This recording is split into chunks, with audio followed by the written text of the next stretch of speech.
Hello बच्चों, let's read the question. A particle moves clockwise in a circle of radius 1 metre with centre at x, y equals 1 meter, 0. It starts at rest at the origin at time t equals 0. Its speed increases at the constant rate of pi by 2 meter per second square. If the net acceleration at t equals 2 sec pi by 2 into square root of 1 plus n into pi square, then what is the value of n? Now to answer this question, first we will discuss here the key concept, and here the key concept is tangential and radial acceleration. तो यहाँ पे अगर हम बात करें tangential और radial acceleration की, तो जब भी कोई ऑब्जेक्ट हमारे पास सर्कुलर मोशन करता है वहाँ पे अगर उसकी वेलोसिटी का मैग्नीट्यूड चेंज होता है तो वहाँ पे टेंजेंशियल एक्सेलरेशन एक्ट करता है अलोंग द टेंजेंट, और साथ में उसकी जो डायरेक्शन होती है उसको चेंज करने के लिए हमारे पास रेडियल या सेंट्रीपिटल एक्सेलरेशन एक्ट करता है. उन दोनों का जो रिजल्टेंट होता है वही हमारे पास नेट एक्सेलरेशन का काम करता है. तो इस क्वेश्चन में हमारे पास जो रेडियस दे रखी है वो 1 मीटर की दे रखी है और उसका जो सेंटर है that is given as 1 and 0, और जो ये रेडियस हमारे पास दे रखी है ये 1 मीटर की दे रखी है. तो जब भी कोई पार्टिकल यहाँ पे मूव कर रहा है तो मूव करते हुए वो रेस्ट से स्टार्ट कर रहा है, यानी इनिशियल वेलोसिटी इस केस में 0 है और धीरे धीरे करके पाई by 2 metre per second square के रेट से उसकी वेलोसिटी चेंज हो रही है. तो यहाँ पे जो नेट एक्सेलरेशन की वैल्यू दे रखी है that is pi by 2 into square root of 1 plus n into pi square के बराबर है. तो नेट एक्सेलरेशन का मतलब ये हो गया हमारे पास यहाँ पे टेंजेंशियल और रेडियल दोनों एक्सेलरेशन काम कर रहे होंगे. We can say here net acceleration will be equal to square root of AC square plus AT square. AC is the centripetal acceleration and AT is the tangential acceleration, or we can write it net acceleration square will be equal to AC square plus AT square. यहाँ पे सबसे पहले we will find out the value of tangential acceleration. तो tangential acceleration की value हमें दे रखी है, ये दे रखा है पाई by 2 metre per second square के बराबर.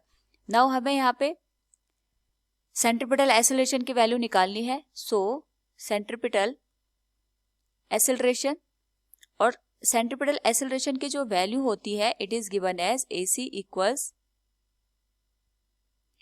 v square divided by radius r.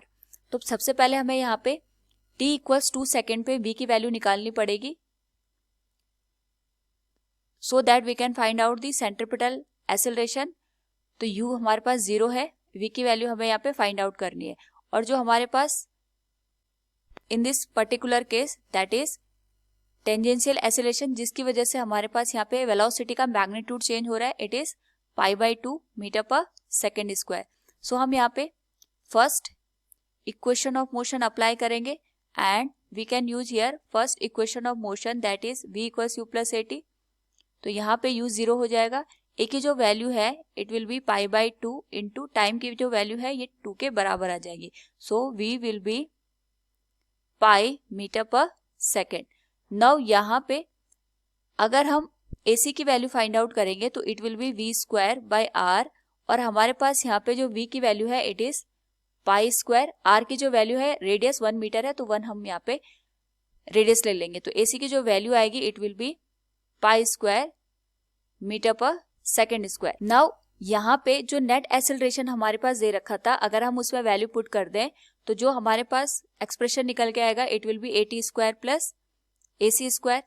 तो जो AT की वैल्यू है इट रखी है that is given as pi by 2 into square root of 1 plus n into pi square. तो हम इसका स्क्वायर कर देंगे यहाँ पे और ये हो जाएगा AT की वैल्यू है पाई बाई 2 का होल स्क्वायर, और AC की जो वैल्यू हमने फाइंड आउट की थी दैट वाज पाई स्क्वायर. तो यहाँ पे हमारे पास इसकी वैल्यू हो जाएगी पाई स्क्वायर का होल स्क्वायर. नाउ इसको अगर हम यहाँ पे स्क्वायर कर दें तो ये आ जाएगा pi square by 4, square root हट जाएगा और ये बन जाएगा 1 plus n into pi square. यहाँ पे ये बन जाएगा pi square by 4 plus pi raise to power 4. RHS में अगर हम LCM लें तो ये आ जाएगा 4 pi square plus 4 into pi raise to power 4, और यहाँ पे it will be pi square by 4 into 1 plus n into pi square. अगर हम दोनों साइड का कंपैरिजन करें यहाँ पे, वी कैन से 4 से 4 कैंसिल हो जाएगा हमारे पास, and it will be pi square into 1 plus n into pi square. RHS में पाई स्क्वायर कॉमन ले ले तो ये बन जाएगा 1 प्लस 4 इंटू पाई स्क्वायर।